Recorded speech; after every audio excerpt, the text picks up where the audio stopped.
We're now going to discuss the unit tangent vector. Let's recall that a unit vector is a vector whose magnitude is 1. And if we're looking to find a unit vector in the direction of some other vector, then the way that we would achieve that is by taking a vector and dividing it by its own magnitude. So if we want to find a unit tangent vector, this is going to be a vector that is tangent to the curve that is traced out by r at t. And as we recall, the vector in the direction of the tangent line is the derivative vector. That is in the direction of the tangent line.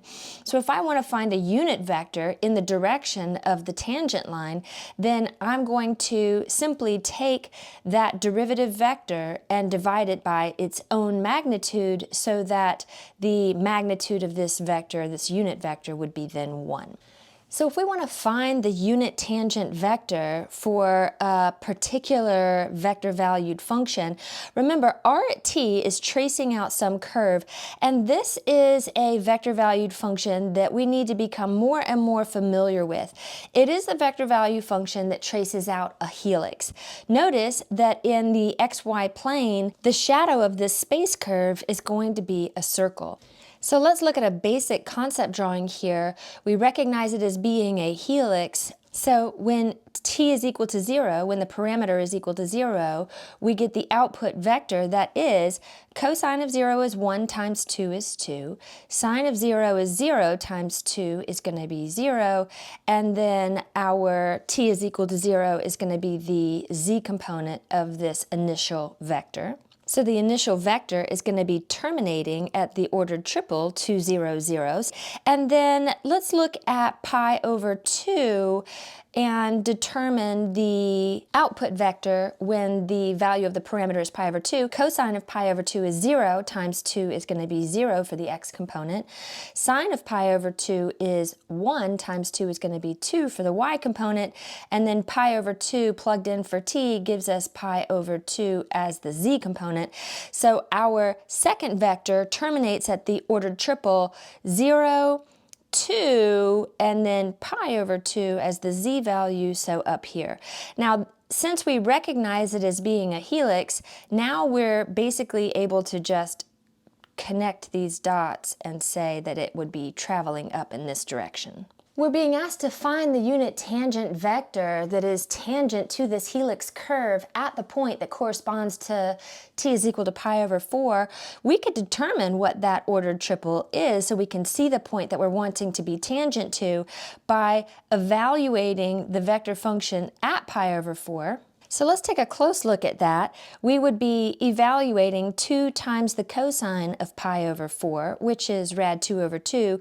That's going to be our component in the direction of I, or in the direction of x, and then 2 times the sine of pi over 4 is going to be our j component, or how far we travel in the direction of y, and then pi over 4 itself is what we plug in for t to get our k component, or how far we travel in the direction of z. So our output vector, when we plug pi over 2 into the vector function, 2 times rad 2 over 2 is just going to be rad 2 in the direction of I, plus 2 times rad 2 over 2 is just going to be rad 2 in the direction of j, plus pi over 4 in the direction of k. And again, we can use ijk notation, or we can use pointy bracket notation. And pointy bracket notation would look like this with the pointy brackets, of course having no ijk's inside those brackets. So our output vector is going to be rad 2, and then pi over 4. And when we plug pi over 4 into the vector function, we get a position vector that points to this ordered triple as the terminal point. So rad 2, pi over 4 is probably somewhere around in here as my ordered triple that we're pointing to. So what we're looking to find is a unit vector, or a vector whose magnitude is 1, that is pointing in the direction of the tangent line at the ordered triple rad 2 pi over 4. So first of all, we're looking for a general formula that represents the unit vector at any point, right? So this unit tangent vector would be a vector whose magnitude is 1, and that could be anywhere along this space curve. So we would want, first of all, a general formula for that unit tangent vector. And second of all, we want to find the unit tangent vector at this particular point, so we would say at pi over 4, and then use that unit tangent vector to help us determine some parametric equations for the line that is tangent to this space curve at the designated ordered triple. So this is a concept drawing to help us understand what is being requested, but most of this is not necessary to actually compute this tangent line. We understand what the question is now asking us to do, so let's use the calculus and actually perform the calculation. So quite literally, going back to the beginning, the first thing that we need to do is to determine the derivative vector. The derivative vector is going to give us a vector in the direction of the tangent line. To calculate the derivative vector, we simply take the derivative of each of the individual components. So for the x component, the derivative of cosine is minus sine, so this is going to be minus 2 sine t. The derivative of sine is cosine, so this is going to be 2 cos t. And the derivative of t is just positive 1, so we have our numerator. Now we need to determine the magnitude of this vector. And the magnitude of a vector is the square root of each of the components squared and added together. So that's going to be minus 2 sine t quantity squared plus 2 cos t quantity squared plus 1. So this is 4 sine squared t plus 4 cos squared t. Let's factor out that 4 to get sine squared t plus cos squared t plus 1. That gives us, of course, sine squared t plus cos squared t is just equal to 1. So what we have underneath the radical here is simply 5. And the magnitude of this derivative vector is going to be rad 5. So the first part of the question that asked us to find the unit tangent vector formula in the general case is going to be the derivative vector divided by its magnitude. So we have the derivative vector, negative 2 sine t, 2 cos t, and 1 divided by its own magnitude, which is rad 5. And let's go ahead and divide each of the components by that so that we have negative 2 over rad 5 times the sine t as the x component of the unit tangent vector, 2 over rad 5 times the cosine of t as the y component, and then 1 over rad 5 as the z component. So this is the first part of the question, and then we are to use that unit tangent vector to find a set of parametric equations for the tangent line. We know that this unit tangent vector is in the direction of the tangent line, and let's also recall that in order to find the equation of a line in three-dimensional space, we need two things. We need, number one, any point on the line, and number two, the direction of that line, or any direction vector. And remember, we're wanting all of this information at the value of the parameter pi over 4. So in order to get our point, we're going to plug pi over 4 into the original vector function, which points to a position on the curve. And as you'll recall from the beginning of this video, we said that that terminal point was rad 2 pi over 4. So this vector terminates at that ordered triple, and we'll use this ordered triple as our point. And in order to get the direction vector, we're going to plug our pi over 4 into the unit tangent vector. By the way, we could also plug pi over 4 into just the derivative vector. So both the unit tangent vector and the derivative vector are pointing in the direction of the tangent line. So we could literally use either one, whichever one is easier. So take a look at our unit tangent vector. The components of the unit tangent vector are not super nice. We have rad 5s in the denominator. I know that when I plug pi over 4 into sine t and cosine t, I'm also going to get rad 2s. And so I think I want to just take a look at what the derivative vector looks like to see if that might be a more desirable vector to use as our direction vector.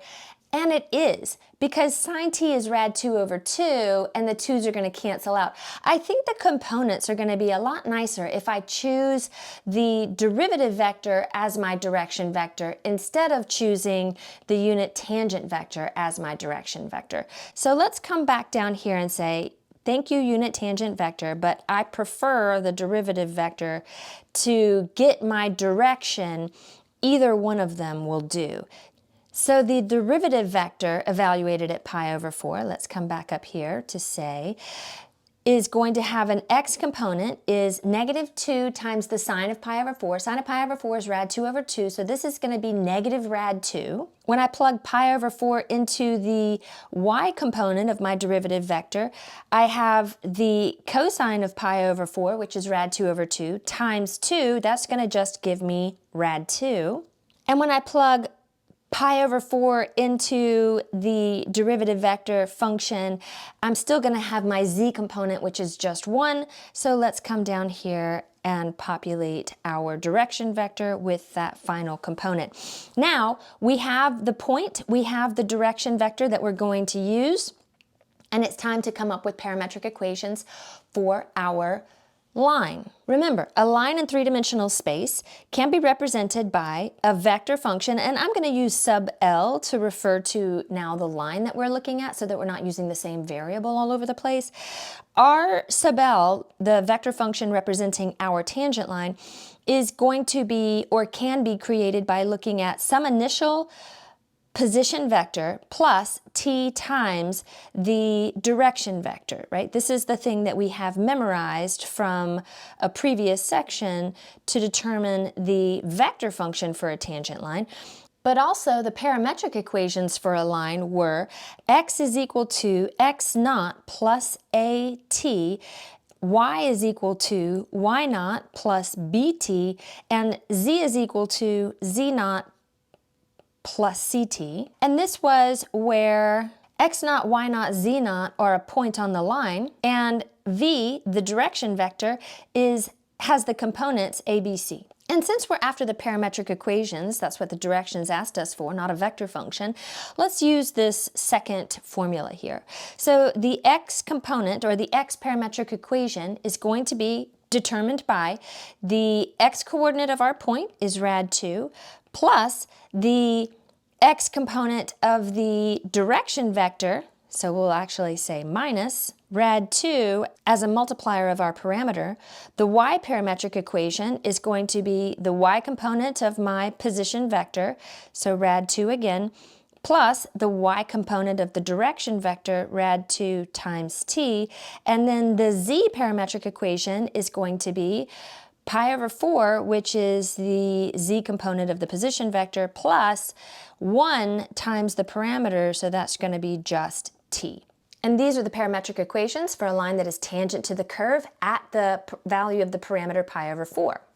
Now, in order to check this in a 3D graphing software, I'm actually going to take these parametric equations and turn them into a vector function, again with sub L down here, indicating that this is the vector function for the line. So we'll have rad 2 minus rad 2t as the x component, rad 2 plus rad 2t as my y component, and then pi over 4 plus t as the z component, and that's actually how we're going to put it in to the 3D graphing software. So let's do that. So here we are in GeoGebra, and we are putting in our initial vector function. R is equal to 2 cos t, 2 sin t, t, again lowercase r right here. And then when we hit enter, we see that we do end up with this helix curve. Let's also take a look at the ordered triple that is the point that we want to be tangent to. So we'll use cap A to get an ordered triple is equal to, that ordered triple was rad 2 pi over 4. And we can see the ordered triple that's popping up on our helix curve over here. Then let's check our equation of our tangent line. Let's use lowercase v to get a vector function, and our equation that we came up with was rad 2 minus rad 2t as the x component, rad 2 plus rad 2t is the y component, And the z component was pi over 4 plus t. So now we can see it does look like our line is tangent to the helix curve at the appropriate point. So we're feeling pretty good about our answer.